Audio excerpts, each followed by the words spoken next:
In most cases, it's and I heard you say a life of crime again, which I looked at and I said, well, okay, most of the time these exonerees really wasn't engaged in a life of crime in the beginning, but as you explained, the conditions and the being ostracized or alienated in the community have forced people you can no longer get a job because you got that felony, even though you've been exonerated, it's on your record, you've been locked up, so on, so on, so. And it actually creates criminals in some cases, in people that would have been innocent. Well, but still, there's only like a small amount, like you say, of people that's flooding out of the prison system that's exonerees. Most of the people come out of the prison system have been convicted, served their time, returned. 80% of the people return back to the community. Who are you writing this book for, and why?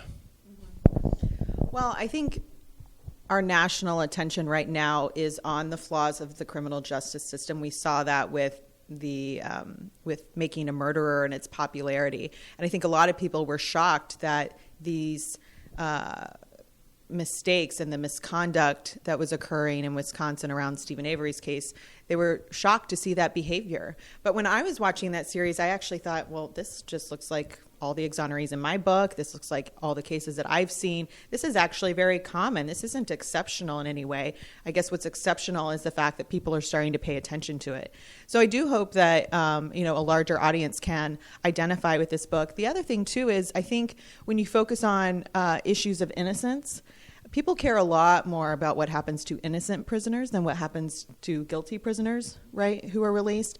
And so it's sort of an invitation to criminal justice issues. It's an invitation to care.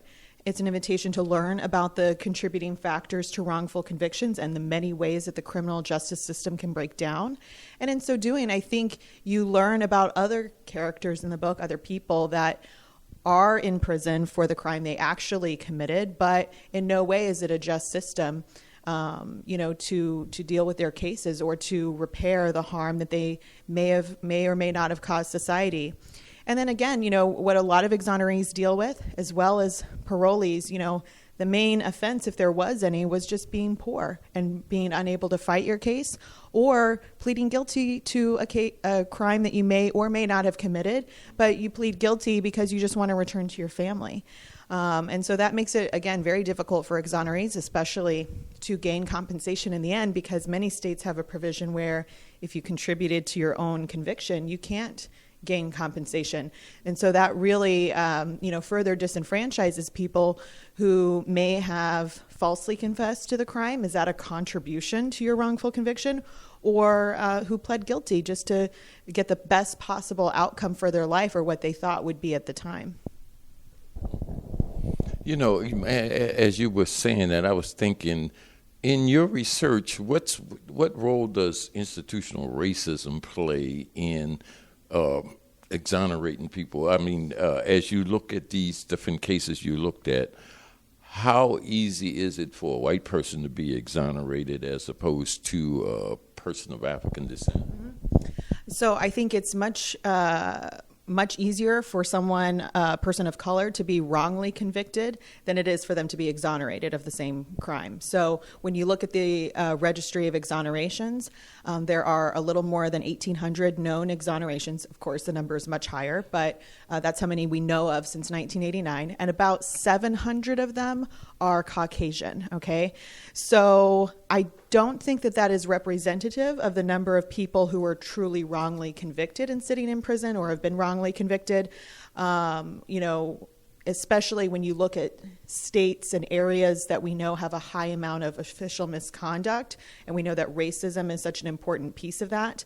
So, for example, in Chicago, we now know that 97% of official misconduct via police complaints lodged by citizens, 97% of those go undisciplined, right? We also can examine our wrongful convictions in Illinois, and 85% of them, of the exonerations we know about, 85% of them are minorities. And so when you look at the larger numbers, I think, 700 Caucasian exonerations out of 1,800, that seems, like almost half, right?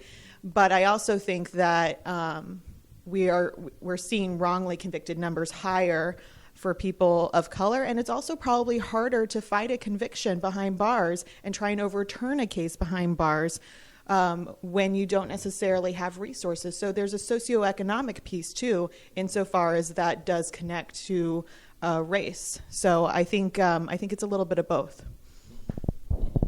Well, I'm wondering with forensic science and all the other kind of new technologies to get convictions and whatnot, is there fewer now wrongful convictions? Because probably 30 years ago, people were snatched up. And I did hear you say how people make deals, they plea. It's like, okay, I'll take this or I'll take that to get out, or to have a lesser charge or less time, et cetera. And then if you're in the state, say that 3 strikes, you're out, you might end up running afoul of the law again and end up in prison.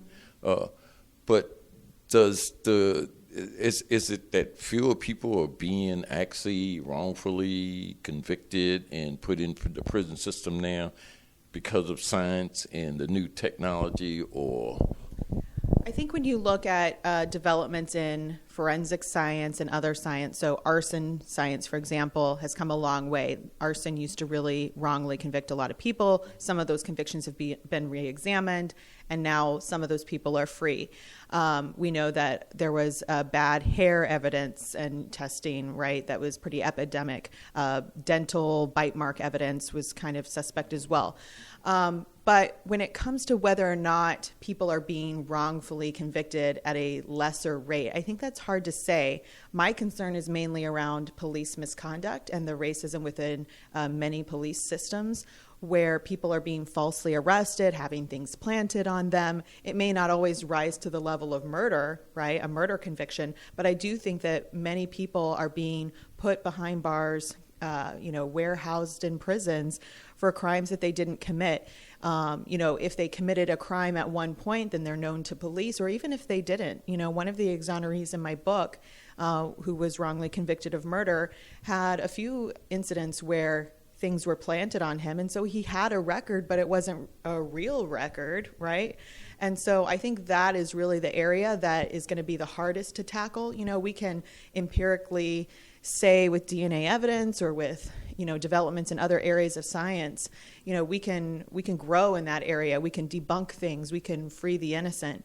But rooting out police misconduct, which is one of the leading causes of wrongful convictions, I think that's going to be a much harder task. Yeah, and even as you were saying that, I was thinking of the scientists and the lab technicians and the analysts that falsify reports and data and information, or just botch up the investigation and just say this one's guilty, that one's guilty, and so on. I'm actually wondering, what do you think? And I heard you say some sort of a national policy for compensation, but what do you think? And I heard you say the police obviously is the culprit in a lot of cases, just because they want to close their cases, they want to keep their records straight, et cetera. In terms of them being successful in locking up and convicting. What do you think is the solution to this in terms of a national policy? Well, I think when it comes to the police, I think that we need more states to make their police disciplinary records public. There are only about 12 states right now that allow for that information. So when a citizen files a misconduct complaint against an officer, which you have to think takes a lot of courage to do, a lot of willpower, resources, it's often a difficult process to go through, or you fear for retaliation. So most police misconduct never gets to that point where a citizen will actually file a complaint. But if that happens, I think the public deserves to know about that data, that information, and it needs to be studied, and trends need to be identified, and we need to look into patterns and practices. Until we really know where the police misconduct is, it sort of is this, illusory enemy, that you really can't do anything about, or you just hope doesn't happen to you. But if you're a person of color, it could happen to you every day.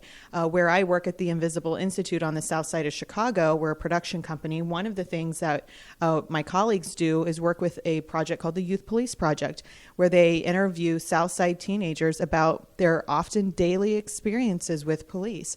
To think of having a daily experience with police is something that is so foreign to a lot of Americans, but it's real and it's there. And so I think we need to understand where the misconduct is. Who are the officers who have the highest level of complaints that go undisciplined? What are we doing about this misconduct? If we don't have a system in place, if there are no consequences for false arrests, planting drugs on citizens, or roughing up people and beating them into confessions, if there are no consequences for that and we don't know who's doing it, well, then it will just keep happening, and some people are going to end up wrongfully convicted in the process. So I think that is the area that we really need to be focusing on, as well as other developments in science and so forth. Okay, thank you. Hopefully we'll do a follow-up and have you back here and maybe give us an update on how this whole exoneree situation is developing. Thank you for having me. Okay. And thank you for joining The Real News.